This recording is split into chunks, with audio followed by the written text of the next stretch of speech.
Modern physics is built on a broken boundary. On one side, we have general relativity, a smooth, continuous grid of space-time geometry. On the other, quantum mechanics, a jittery world of discrete, flashing particles. For a century, we've tried to force these two frameworks together, but at a mathematical level, they describe two entirely incompatible versions of reality. Dynamic vacuum field theory, or DVFT, posits the vacuum as the primary physical entity, a real, dynamic, fluid-like substrate.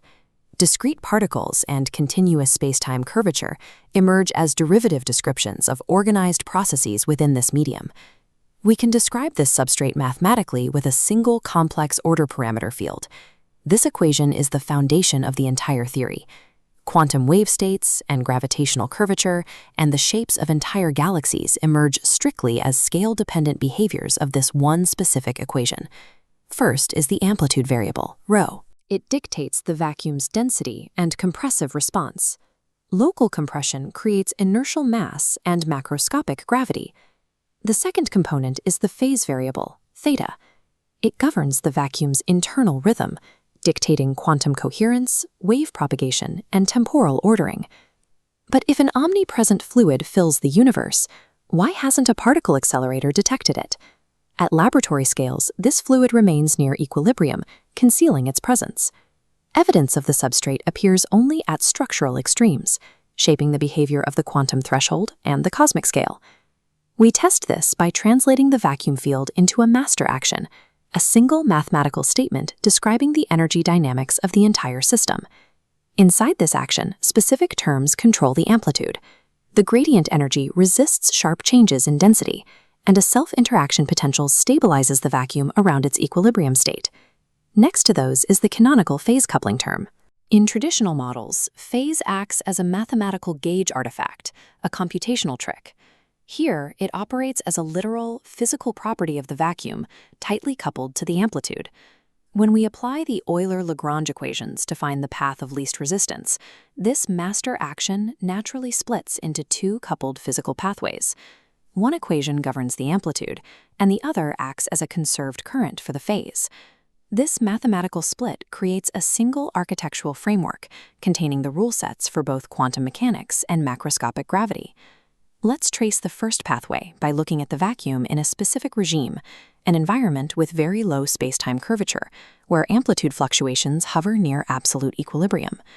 If we map these variables using an effective wave function, the phase equation transforms directly into a classical hydrodynamic continuity relation. It behaves mathematically like fluid flow. Under these exact same near-equilibrium conditions, the amplitude equation maps cleanly into a Hamilton-Jacobi structure. When you combine a continuity relation with a Hamilton-Jacobi structure, the exact Schrödinger equation naturally drops out of the framework. This provides a physical mechanism for decoherence. When a wave interacts with a complex environment, the vacuum faces a phase rigidity cost. If that energetic cost climbs too high, the coherent wave structure physically destabilizes and fragments. Under this model, Hilbert space quantum mechanics serves as an effective linearized description of how the vacuum's phase behaves when it maintains high coherence. Now we trace the second pathway. We leave the delicate phase-coherent quantum limit and move to a strong field collective regime governed by the amplitude. When a localized physical compression forms in the amplitude field, it generates a highly specific stress-energy tensor. This tensor acts as the mathematical source for a Poisson equation. The direct output of that calculation perfectly matches standard Newtonian gravitational dynamics. Mass and gravity emerge directly from the localized compression and structural organization of the vacuum field. Spacetime curvature acts as a collective, geometric way to describe that underlying amplitude stress. To test if this theory scales, we apply it to the extreme conditions of the early universe. During the rapid cooling of the cosmos, the hyper-energetic vacuum underwent a tachyonic roll-down, fracturing into independent domains that locked into place. This process is known as Kibble-Zurek freeze-out. Within each isolated pocket, the vacuum phase coordinated locally, but where these causal domains met, their internal rhythms clashed, creating severe phase mismatches at the boundaries. Maintaining that severe mismatch requires immense energy. To offset this cost, the vacuum dynamically suppresses its amplitude along boundary lines, carving deep topological trenches. Because any drop in amplitude generates gravitational acceleration, these matter-free trenches acted as gravitational templates, pulling in the early baryonic gas. DVFT defines dark matter halos as frozen, matter-free amplitude wells carved by the phase geometry of the primordial vacuum. This solves a persistent paradox in cosmology. Standard models struggle to explain why the initial gravitational wells wouldn't simply relax into perfectly spherical minimum energy shapes. Kibble-Zurek defects are non-equilibrium frozen memories of the early universe.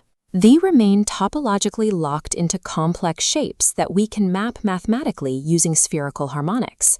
If baryons fall into an L equals 0 monopole defect, they experience an even isotropic collapse.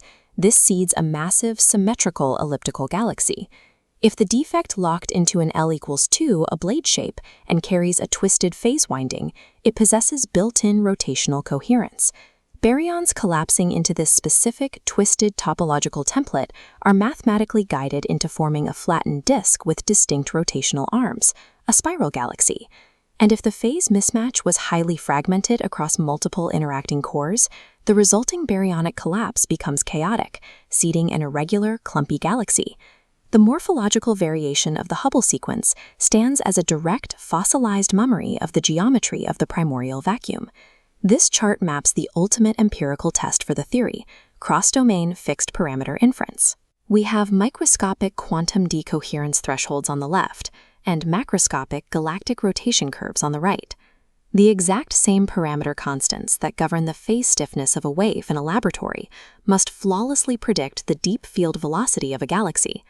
If you have to retune the variables to make the math work, the entire framework falls apart. The vacuum serves as the universal constituent